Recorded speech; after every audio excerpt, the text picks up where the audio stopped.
Right. So that's hardware. Yeah. Software is also important, Okay. and there are a few different techniques that can be used there as well. Okay. What are some of those? One is called compiler optimization.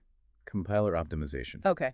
And essentially what this means is that the compiler, which is the program that turns your code into something the computer can understand, can actually try to make your code more resistant to cache side channel attacks. Okay. How? So one way it can do that is by making the code's execution more consistent. Okay. So that it doesn't matter what data is being processed. Yeah.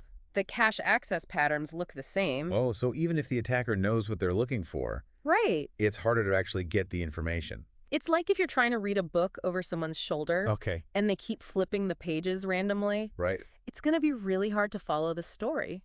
Yeah, that's a good way to put it. And then there's code randomization. Code randomization. Okay. Which is even more powerful. Okay. Because it actually rearranges the code itself. While it's running. While it's running. Wow. So it's like if the book was constantly rearranging its pages while you were trying to read it. That would be very difficult. Yeah, it'd be really hard to follow. To say the least. Okay. Right. So those are just a couple of examples of software-based defenses. And what about cryptography itself? Yeah, cryptography is still incredibly important. Okay. Because even if an attacker can get some information from a cache side channel attack, if the data itself is encrypted, it's going to be much harder for them to actually make sense of it. So it's like that extra layer of protection. It's like having a vault inside of a vault. Right. Even if someone manages to get through the first layer of security, they still have another layer to get through. Okay, so we've got these hardware defenses. Right. Software defenses, strong encryption.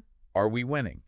That's the thing about security, right? Sure. It's never a case of winning or losing. Right. It's a constant arms race. Okay. So as soon as we develop new defenses, the attackers start looking for new ways to attack. So it's like this cat and mouse game. Exactly. It's trying to stay ahead. And one of the challenges with some of these defenses, like cache partitioning, is that they can sometimes impact performance. Okay, so it's like a trade-off. Exactly. Between security and speed. Right, because if you have all these separate caches, it can make the system a little bit slower. Okay, I see. So it's about finding that right balance.